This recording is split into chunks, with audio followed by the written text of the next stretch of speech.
Hey, this is Rick at the Energy Lab, and it's time to log on. You probably already know to disinfect your logs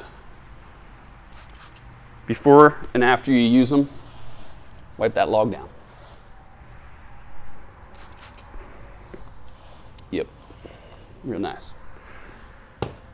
So this is my light log, and this is the heavy log. You should have a lighter one and a heavier one. You can adjust the load of your logs with a chainsaw, a hatchet.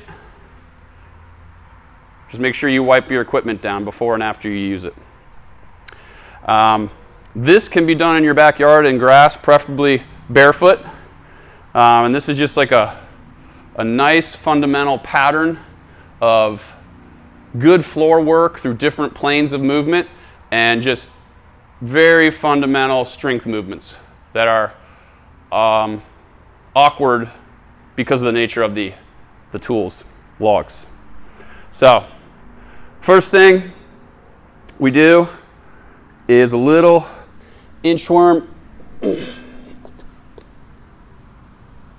some hip stuff, tap the knee a few times, tap the other knee a few times, get a push up in, maybe a little of this,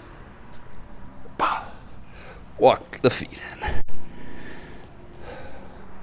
Onto the back, waking things up. Dead bug. Then we reach a little. Shoulders packed.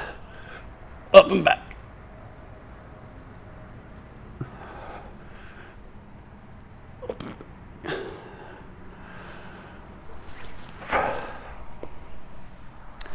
Grab that light log.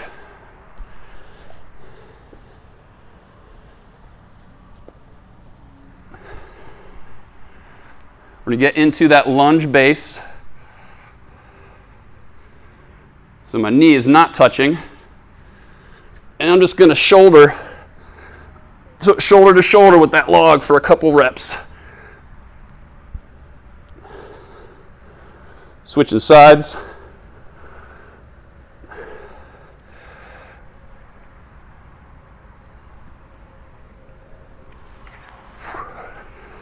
That's not the lightest of light logs, just for the record.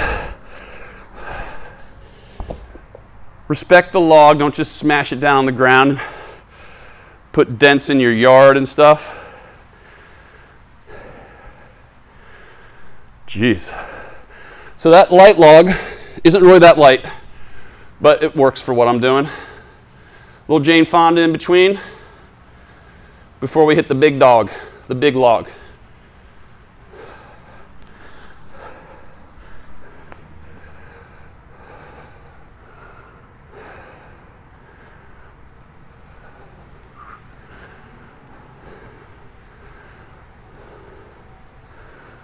Right. Making my way over to the big log. And to get this thing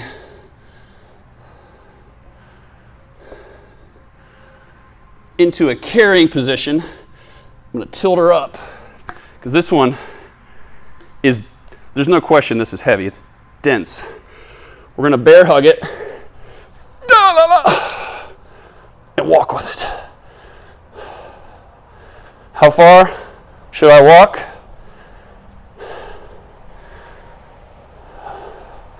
I would say maybe 30 to 50 paces and then back. With all this stuff,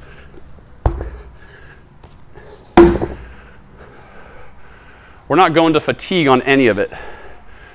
So that means if you feel like your form is going to start to deteriorate, time to be done and move on to something else.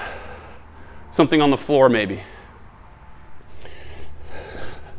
While you're recovering, bird dogs. And while you're here, you might as well. Little cat cow.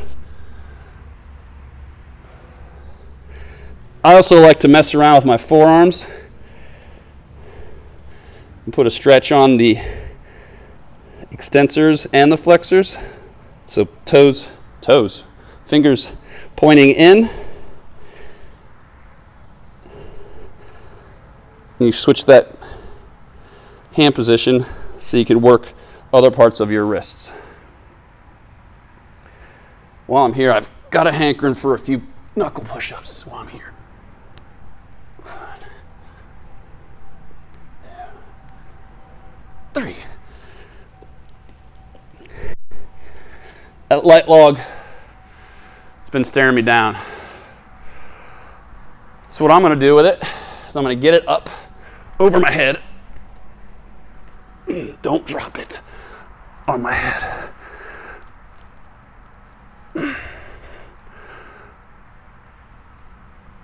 One,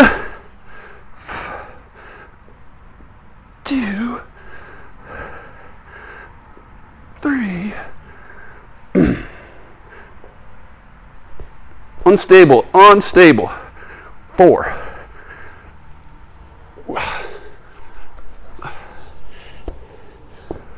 Smells like the earth. It's a good smell though. Okay, so that's 2 exercises with my light log. I owe the big log a little bit of attention. But before I do that, I'm going to take you through one of my favorites, the figure 4 and more. So I sit up nice and tall, switch my legs, kick this leg back, come out of it, back to the floor.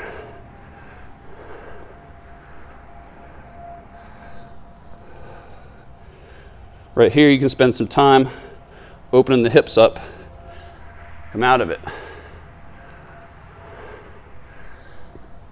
And then the big dog. One of my favorite things to do with big logs is just to carry them right here in front. The problem is getting it off the floor safely. And I found with big logs, this is big, it's not very long, but it's pretty dense. The best way to do it is to get low, prop one side up, and then get centered as well as you can, stand up. What's nice about these logs, this one's heavy. They're not even. It's like true real world lifting. It's like lifting a dog that's moving.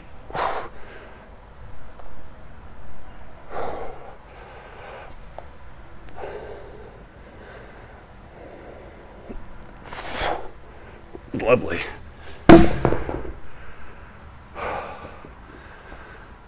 So right there, you have a sequence you can go through a few times and it'd be more than enough. Like I just like that though. So if you have questions, you know how to get a hold of me. This can be dressed up a lot more, obviously, but it's a good way just to get some movement in. Like that right there made me feel warm and ready to go. Questions? Get in touch with me. Thanks.